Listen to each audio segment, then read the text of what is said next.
आरडाणा गावचा रहिवासी असलेला करमवीर हा तरुण असंद येथील एका भातगिरणीत मुनीम म्हणून काम करत होता. वयाने तरुण असलेला करमवीर अजून अविवाहित होता. घरची मंडळी त्याच्या लग्नासाठी प्रयत्नशील होती. काही महिन्यांपूर्वीच त्याने असंद गावात स्वतःचे घर विकत घेतले होते. नोकरी स्थिर, उत्पन्न चांगले आणि स्वतःचे घर असल्याने तो अनेकांच्या दृष्टीने एक उत्तम स्थळ मानला जात होता. त्याच घरातील एका खोलीत त्याचा मित्र प्रदीप वास्तव्यास होता. प्रदीपकडे येणाऱ्या पूनमला पाहून करमवीरच्या मनात वेगळीच चलबिचल सुरू झाली.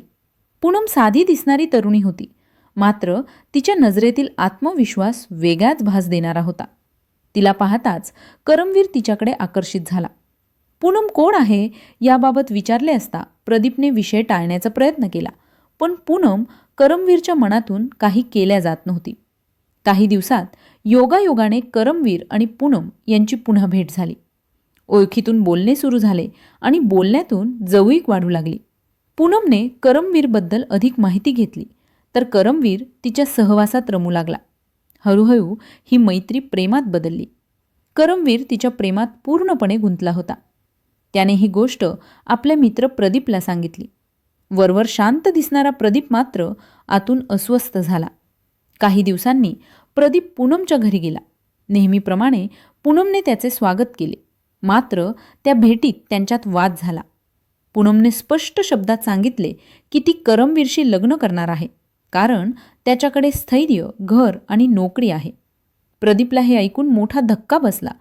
हा वाद पूनमची आई रोशनीपर्यंत पोहोचला. रोशनीनेही मुलीच्या निर्णयाला पाठिंबा दिला आणि प्रदीपला स्पष्ट सांगितले की करमवीरच पूनमसाठी योग्य आहे. अखेरीस पूनमने आपल्या निर्णयावर ठाम राहून करमवीरशी लग्न केले.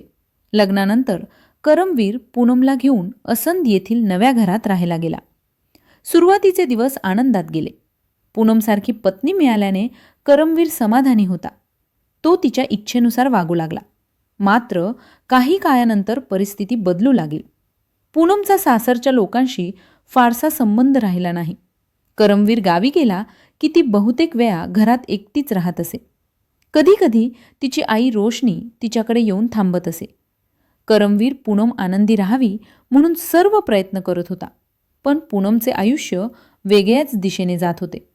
करमवीरच्या अनुपस्थितीत शेजारी राहणारा प्रदीप पूनमच्या संपर्कात होता. या दोघांचे वागणे करमवीरला संशयास्पद वाटू लागले. त्याने शेवटी प्रदीपला घरातील खोली रिकामी करण्यास सांगितले. यामुळे पूनम नाराज झाली. वाद झाले, पण अखेर प्रदीपला घर सोडावे लागले. प्रदीप दूर गेल्यानंतर पूनम अस्वस्थ झाली. ही अस्वस्थता तिच्या आईलाही जाणवत होती. रोशनी, पूनम आणि तिचे भाऊ यांच्यात चर्चा सुरू झाली. यातून मार्ग काढण्याचा विचार होत गेला. पैशासाठी करमवीर आणि भावनिक ओढीसाठी प्रदीप अशा दुहेरी आयुष्यात पूनम अडकली होती. हळूहळू एक धक्कादायक कट रचण्यात आला. 12 सप्टेंबर 2024च्या पहाटे करमवीर घरात झोपलेला असताना प्रदीप, मोहित आणि मुनीश घरात शिरले. पूनम आणि तिची आई बाहेर थांबून परिस्थितीवर लक्ष ठेवून होत्या. काही क्षणातच करमवीरवर हल्ला झाला आणि त्याचा मृत्यू झाला.